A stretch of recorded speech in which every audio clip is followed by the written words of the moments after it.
Pada kesempatan kali ini kita akan membahas jenis-jenis penelitian yang sering digunakan untuk skripsi jurusan bahasa Inggris.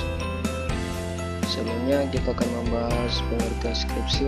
Skripsi adalah sebuah istilah umum yang digunakan di Indonesia untuk mengilustrasikan atau menampilkan karya tulis ilmiah, yaitu yang berisi paparan tulisan penelitian sarjana.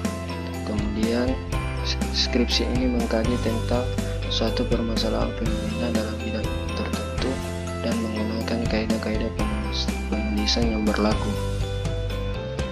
Jenis-jenis penelitian yang kita bahas kali ini adalah: pertama, penelitian kualitatif, yang kedua penelitian kuantitatif, dan yang ketiga penelitian tindakan kelas atau PTK.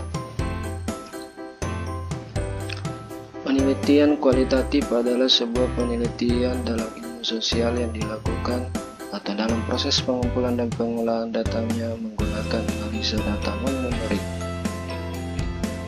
serta berupaya untuk memberikan penafsiran terkait makna dari data tersebut untuk membantu memahami kehidupan sosial melalui studi populasi maupun lokasi yang sudah menjadi atau ditentukan pada topik penelitian. Untuk penelitian kuantitatif di sini terdiri dari dua, yaitu interaktif dan non-interaktif. Interaktif menggunakan tatap muka, sedangkan non-interaktif tidak menggunakan tatap muka. Contoh jenis kualitatif interaktif: studi kasus, grounded teori, narasi, analisis. Sedangkan non-interaktif bisa berupa analisis isi dan analisis konsep. Ciri-ciri kualitatif di sini saya akan paparkan 6. Yang pertama, bersifat deskriptif analisis. Terlihat dari cara mengumpulkan datanya, bukan dicatat dalam bentuk angka, tapi dalam penjelasan yang jelas dan sedalam-dalamnya. Kemudian bersifat induktif, yaitu penelitian dimulai dari data atau fenomena di lapangan dan akan menyimpulkan sebuah atau mendapatkan teori baru. Teori yang sudah ada sebagai pedoman dan pendukung, karena meski berangkat dari data, namun tetap saja teori yang digunakan sebagai fokus pembatas dari objek penelitian.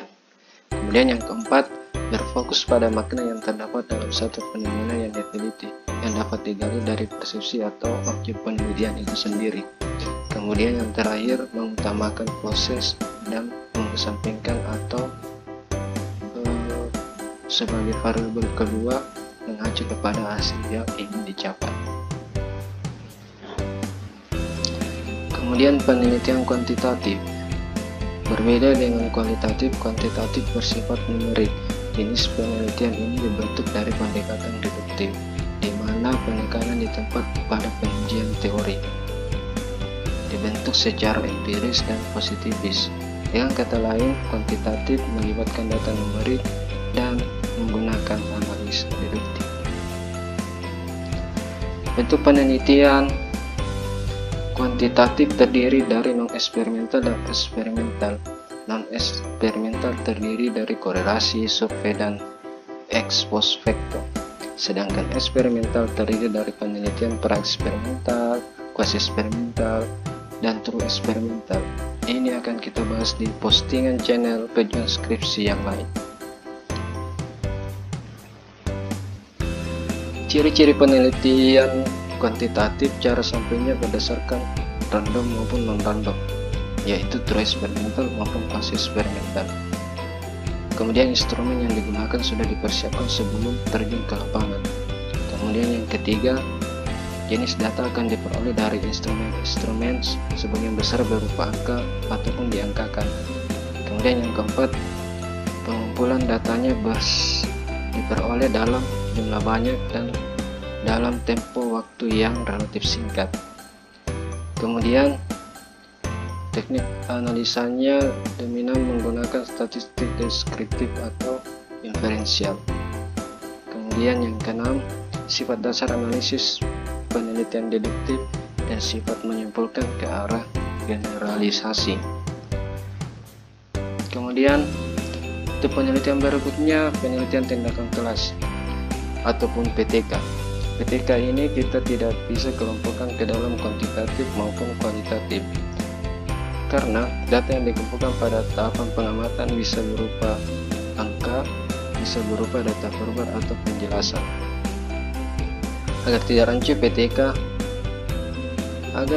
rancu, maka PTK sebaiknya dikategorikan terpisah dari penelitian kuantitatif maupun kualitatif. PTK adalah salah satu perspektif baru atau tergolong baru dalam penelitian pendidikan. Berbeda dengan penelitian lain, PTK akan menghasilkan rumusan kesimpulan ilmiah, dan PTK harus menghasilkan satu strategi inovatif atau memecahkan masalah yang terjadi di kelas dan meningkatkan motivasi ke kemampuan siswa. Bentuk penelitian tindakan kelas ini terdiri dari siklus, dan siklus ini ada fasenya. Yang pertama planning, yang kedua implementation atau action, yang ketiga observasi, dan yang terakhir adalah refleksi. PTK adalah satu penelitian yang bersifat reflektif dengan melakukan perbaikan dalam pembelajaran yang bertujuan untuk mengatasi masalah yang sedang terjadi di kelas dalam proses pembelajaran. Kemudian ciri-ciri PTK sendiri adalah praktis di kelas. Jadi permasalahannya ada, kemudian dipraktikkan dalam kelas melalui variabel deskripsinya untuk memperbaiki kondisi atau permasalahan tersebut. Kemudian kolaborasi di sini berarti adanya feedback antara pengajar dan siswa. Kemudian ketiga, di sini adanya upaya perbaikan atau peningkatan berupa refleksi. Kemudian di sini ciri-ciri yang keempat, dia akan menguji efektivitas sebuah metode, teknik atau proses pembelajaran. Kemudian PTK ini tidak untuk generalisasi, tidak begitu mementingkan populasi atau sampel, dan tidak dikelompokkan secara eksperimen maupun kelompok kontrol. Kemudian yang terakhir adalah proses penelitian ini melalui siklus, yaitu planning, action, observasi, dan refleksi. Terima kasih sudah menyaksikan.